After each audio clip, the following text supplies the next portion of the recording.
And there became a war in heaven.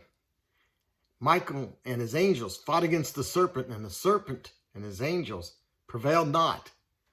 Neither were their place found any more in heaven. All right, here we have another flashback.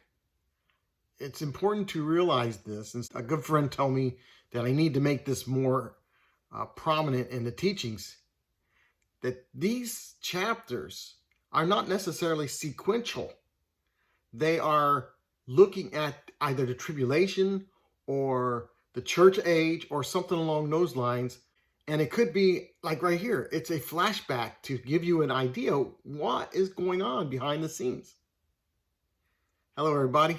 I'm Keith O'Dare, and welcome to When You Search for a Truth, where we look for a truth by looking at what is actually written in the Word of God, word for word, in the order given from the original text, using the original definitions. Hope you're enjoying this study of Revelation. Let's get going to Revelation chapter 12, verses 7, 8, and 9.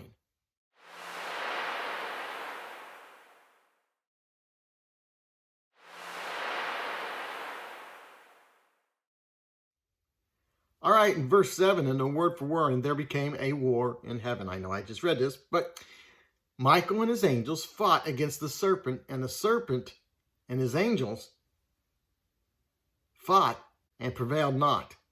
Neither was their place any more in heaven.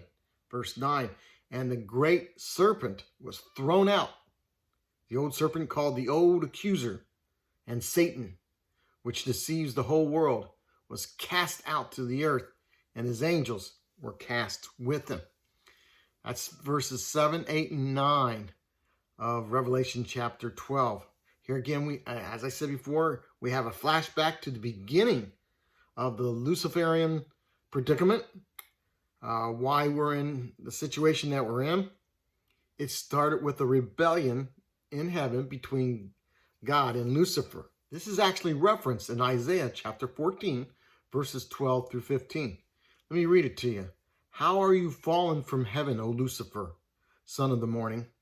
How are you cut down to the ground, which did weaken the nations? For you have said in your heart, I will ascend into heaven. I will exalt my throne above the stars of God. I will sit upon the mount of the congregation in the sides of the north. I will ascend above the heights of the clouds. I will be like the Most High. Yet you shall be brought down to Sheol, hell, to the sides of the pit.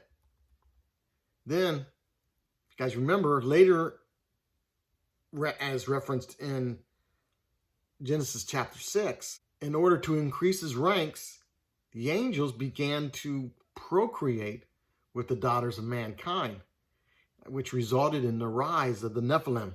Of course, God put an end to that with the flood. Obviously, it did not succeed with the rebellion, and he and his angels were thrown out of heaven. Please notice that he is called serpent and false accuser. He is not literally a serpent. Serpent is a Bible talk for anything that is deceptive.